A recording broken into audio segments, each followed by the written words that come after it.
but written anyway. Always written. Words that existed, even if they'd never traveled the short distance from one heart to another. And in the writing, in the act of putting pen to paper, year after year, saying, "I love you," even into the void, maybe there had been a kind of courage after all. A kind of bridge, built in secret. A kind of conversation, carried on in the loneliest way possible. But carried on nonetheless. Thomas would keep writing. He decided that in the car ride home, watching the sun illuminate streets his father once drove down, thinking about this man he'd loved and lost and somehow found again through those letters. He'd keep writing to his father. Keep telling him about his days, his successes, his failures, his ordinary moments. Keep the conversation going even though one half of it was silence. Because that's what you did when you loved someone. Even when they were gone. Even when it was too late for them to write back. You kept saying the words anyway. You kept building the bridge, even if it led nowhere. You loved them, and you told them so over and over into the forever of their absence. And maybe, in some way he couldn't quite name or understand, they heard you anyway. Maybe they'd been hearing you all along. The police had found him on the side of Highway 42, sitting in the grass near a mile marker. He'd been there for 3 days, according to the gas station attendant across the road. Just sitting. Waiting. Watching every car that passed with desperate attention, his head swiveling to track each vehicle until it disappeared from sight. When animal control arrived, he'd gone with them willingly, as if he'd finally accepted that whoever he was waiting for wasn't coming. Or perhaps he'd simply run out of strength to wait anymore. That had been 4 months ago. Now it was December, and Cooper still kept his vigil. 5:47 every evening. His internal clock was more reliable than any watch. Sarah had started staying late just to sit with him sometimes, to keep him company during those long hours of waiting for someone who would never arrive. "Who are you?" she'd whisper, stroking his head as he stared out the window. "Who did you love so much?" Cooper never looked at her during these times. His eyes stayed fixed on the parking lot, on the street beyond, on some point in the distance that only he could see. Sometimes his tail would twitch a tiny, hopeful movement when a car would slow near the shelter entrance. But the car would always pass or park, and the wrong person would emerge. And Cooper's tail would still again. The shelter had tried to adopt him out twice. Both times, Cooper had been returned within a week. "He won't eat," the first family had said. "Just sits by our front window all day. Won't play. Won't interact. It's like he's not even there." He ran away, the second family reported, apologetic and sad. "We let him in the backyard for 5 minutes, and he squeezed under the fence. We found him 3 miles away, back near the highway where you found him. Just sitting there. Waiting." After that, Sarah stopped trying. She couldn't bear to see him returned again, to see that flicker of something hope, resignation, in his eyes when she came to bring him back to his kennel. As if he'd known all along that nowhere would be home. That home was a blue sedan that no longer came. That home was a person whose scent was fading from his color. Emily Chen saw him on a Thursday. She hadn't planned to go to a shelter that day. Hadn't planned to get a dog at all, really. But she'd been driving past, and something had made her pull into the parking lot. Grief, maybe. Or loneliness.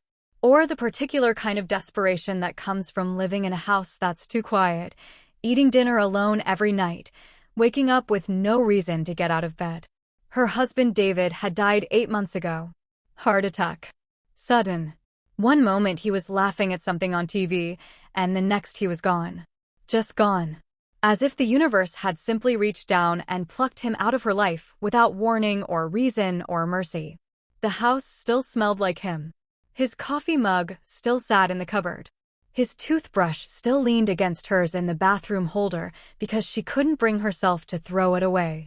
She'd been frozen in the amber of that last moment, unable to move forward, unable to let go. Her therapist had suggested a pet. Something to care for, she'd said. Something to give you structure. Companionship. Emily had nodded and ignored the advice for 3 months. But today, driving past the shelter in the weak December sunlight, she'd found herself pulling in. Found herself walking through the door. Found herself being led down the row of kennels by a kind-faced woman named Sarah who seemed to understand, somehow, that Emily was barely holding herself together. She saw Cooper through the window of his kennel door. He was sitting by his window, perfectly still, staring out at something she couldn't see. Even from the hallway, she could see the sadness in every line of his body. The way he held himself so carefully, as if movement might shatter him. The gray around his muzzle that spoke of years lived, of love given and lost. "That's Cooper," Sarah said softly. He's special. But he's also heartbroken." "What happened to him?" Sarah shook her head. "We don't know. Someone left him. Or died. Or something. He was found on the highway, just waiting. And he's still waiting." Emily looked at the dog, really looked at him, and saw herself reflected back. The waiting. The hoping. The watching for someone who would never come home. "Can I meet him?" The words surprised her even as she said them. Sarah hesitated. "He doesn't really connect with people anymore. He's not aggressive or anything. Just somewhere else. Like part of him left with whoever he's waiting for." "I'd like to try anyway." Something in Emily's voice must have convinced Sarah, because she nodded and opened the kennel door. Cooper didn't move. Didn't acknowledge them at all. Just kept his vigil by the window. Emily stepped inside and lowered herself to the floor, her back against the wall, giving him space. She didn't try to pet him or call to him. Just sat there, in the silence of his grief, understanding it in a way no one else could. 5 minutes passed. 10. Sarah left them alone. Finally, Emily spoke. Her voice was barely a whisper. "I'm waiting too." Cooper's ear twitched. The smallest movement.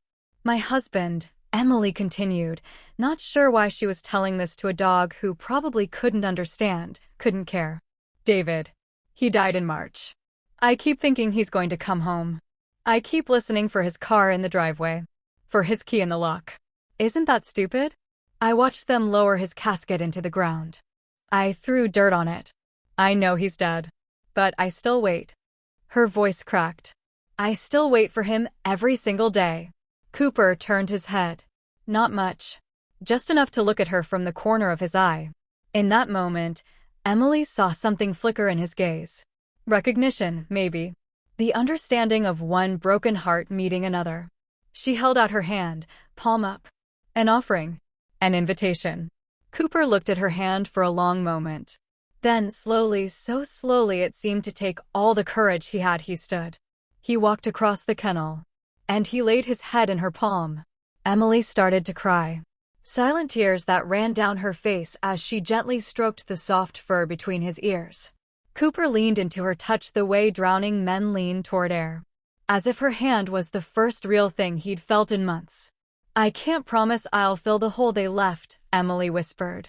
"I can't be whoever you lost. And you can't be David. But maybe we can keep each other company while we wait. Maybe we can be broken together." Cooper's tail moved. Not a wag exactly. Just a small, uncertain sweep against the concrete floor. The first movement toward something that might, someday, become hope. Emily took Cooper home that evening. Sarah had cried when they left, pulling Emily aside to extract a promise. "If it doesn't work, if he runs away again, call me. I'll come get him. He can always come back here." "I will," Emily promised. But something in her heart knew she wouldn't need to. The first week was hard. Cooper wouldn't eat. He found the window in Emily's living room, the one that faced the street, and took up his position at 5:47, just as he had at the shelter. He'd sit there until Emily went to bed, and sometimes she'd wake up at 3 in the morning to find him still there, a dark silhouette against the glass, waiting. She tried everything. Different foods. Treats. Gentle coaxing. Nothing worked. On the 4th day, she sat down on the floor beside him. "I know you're waiting for them," she said. "I'm not going to stop you. But I'm going to wait with you, okay?" She brought her dinner to the window. Ate it sitting cross-legged on the hardwood floor while Cooper kept his vigil. When she finished, she stayed there, her shoulder touching his side. She didn't try to make him move or distract him from his watch. She just stayed. After an hour, Cooper lay down. His head rested on her thigh. It was the first time he'd voluntarily touched her since they'd come home. The next evening at 5:47, Emily was already sitting by the window when Cooper arrived for his watch. She'd brought a book, a cup of tea, and a small bowl of chicken she'd cooked for him. She didn't look at him as he sat down beside her. Just turned a page in her book and took a sip of tea. 10 minutes passed.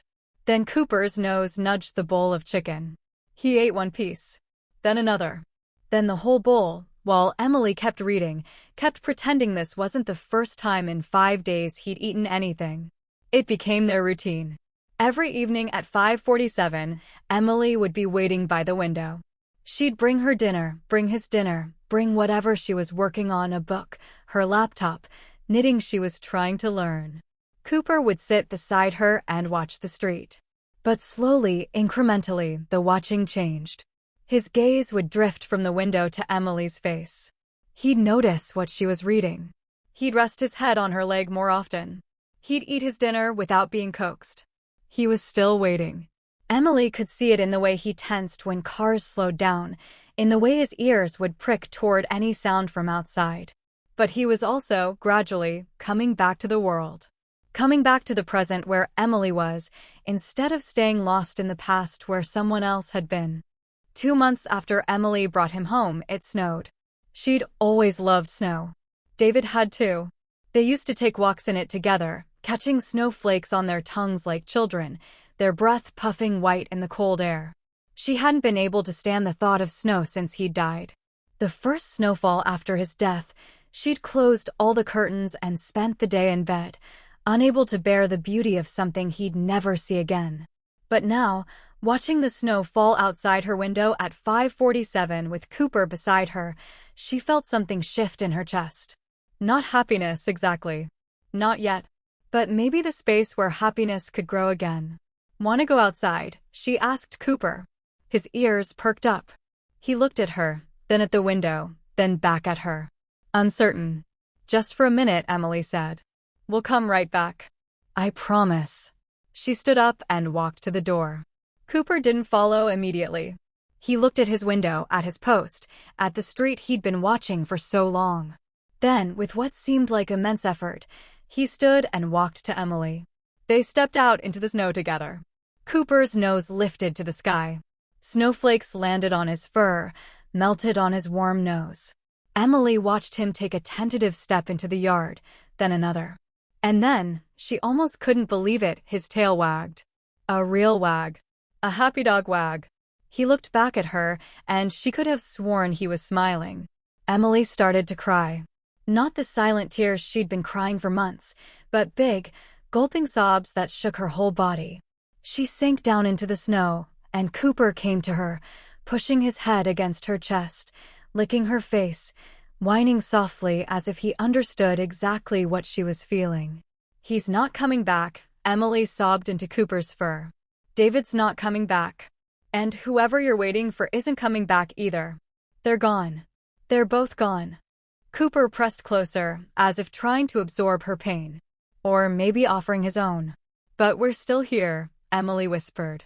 "We're still here, and that has to mean something." It has to.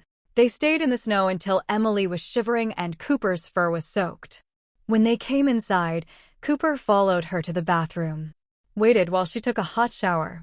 Followed her to the kitchen while she made tea and heated up soup. Followed her to the living room where she curled up on the couch under a blanket. At 5:47, Cooper looked at the window. Then he looked at Emily. Then he jumped up on the couch beside her, curled into her side, and closed his eyes. For the first time in months, maybe years, he didn't keep his vigil. The change in Cooper was gradual but real. He started eating regularly. Started playing with the toys Emily bought him, even if only for a few minutes at a time. Started greeting her at the door when she came home from work, his tail actually wagging. He still went to the window some evenings. Still watched the street. But not every night. And not for as long. The waiting was becoming less of a vigil and more of a memory. A way to honor what he'd lost without being consumed by it. Emily understood. She'd started moving David's things, little by little. Put his mug in the back of the cupboard where she couldn't see it every morning. Threw away his toothbrush. Donated his clothes. Each small act was agony. But each small act also made space for something new. Space for a future that didn't include David but might, somehow, include something else. Something worth living for. Spring came. The snow melted. Emily started taking Cooper for walks around the neighborhood. He was hesitant at first, constantly looking back toward the house as if afraid it might disappear. But gradually, he relaxed. Started sniffing trees and greeting other dogs and trotting along beside her with something approaching contentment. One Saturday in April, they were at the dog park when another golden retriever bounded up to them. Cooper, who usually ignored other dogs, actually played. He ran and wrestled and barked, a sound Emily had never heard from him before. A sound of pure, uncomplicated joy. She sat on a bench watching him, and she realized she was smiling. Really smiling. The kind of smile that reached her eyes and made her chest feel light instead of heavy. A woman sat down beside her. "Your dog is beautiful." "How old?" "I don't know exactly," Emily admitted. 8 or 9, maybe? "I adopted him from the shelter last December." "He's lucky to have you." "He looks so happy." Emily watched Cooper playing, watched him living in the moment instead of in the past. "I think maybe I'm the lucky one." That evening at 5:47, Cooper was sleeping on the couch. He didn't wake up. Didn't go to the window. Just slept, his paws twitching as he dreamed of whatever dogs dream of when they're finally at peace. Emily sat beside him, her hand resting on his side, feeling him breathe. She thought about the broken dog she'd met in that shelter. The one sitting by the window, waiting for someone who would never come. She thought about the broken woman she'd been, doing the same thing in her own way. "We're not fixed," she whispered to sleeping Cooper. "I don't think we'll ever be completely fixed. But maybe that's okay. Maybe being broken and learning to live anyway is its own kind of strength." Cooper's tail thumped once against the couch cushion. Still asleep, but somehow acknowledging her words anyway. 2 years after Emily adopted Cooper, she met someone at the dog park. His name was James, and he had an elderly beagle named Scout. They started talking about their dogs, then about other things. They started meeting for walks, then for coffee, then for dinner. Emily was terrified. Felt like she was betraying David. Felt guilty for every smile James made her feel, every laugh, every moment of attraction. She told James about David, about her grief, about how she wasn't sure she knew how to do this. "I'm not trying to replace anyone," James said gently. "I'm not looking for perfect or healed or undamaged. I like you. And I like Cooper. And I thought maybe we could see where this goes." Emily looked at Cooper, who was sitting by her feet. The dog who'd been so broken he couldn't do anything but wait for someone who'd never return. The dog who'd learned, slowly and painfully, to trust again. To love again. To live again. Cooper looked back at her, his tail wagging. As if giving her permission. As if telling her it was okay to move forward. She looked back at James. "Okay, let's see where it goes." 3 years after Emily adopted Cooper, she woke up one morning and found him lying at the foot of her bed, breathing shallowly. His eyes were cloudy. His gray muzzle was nearly white now.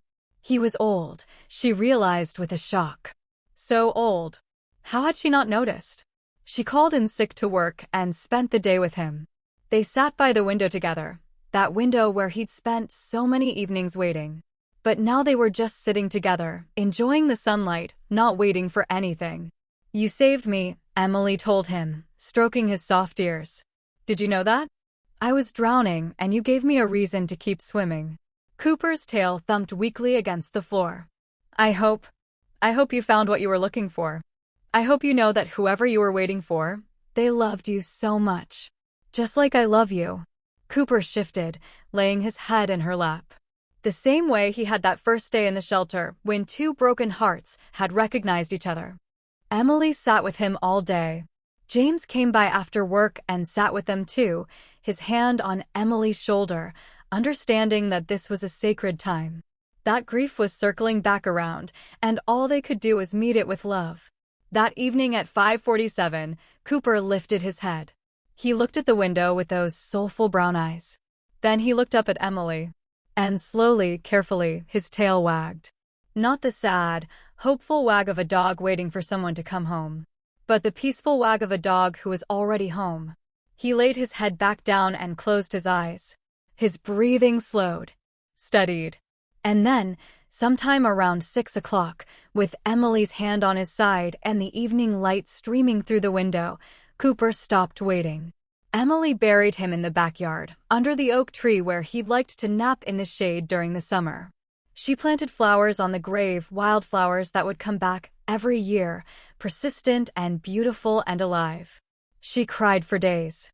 James held her while she sobbed into his shoulder, telling him about the dog at the window, about how they'd saved each other, about how it wasn't fair that she'd had to lose him too. "But you didn't lose him," James said gently. "He's part of you now. He taught you how to survive grief, how to live with loss, how to wait for something without letting the waiting destroy you. That's still with you. That's always going to be with you." A month after Cooper died, Emily went back to the shelter.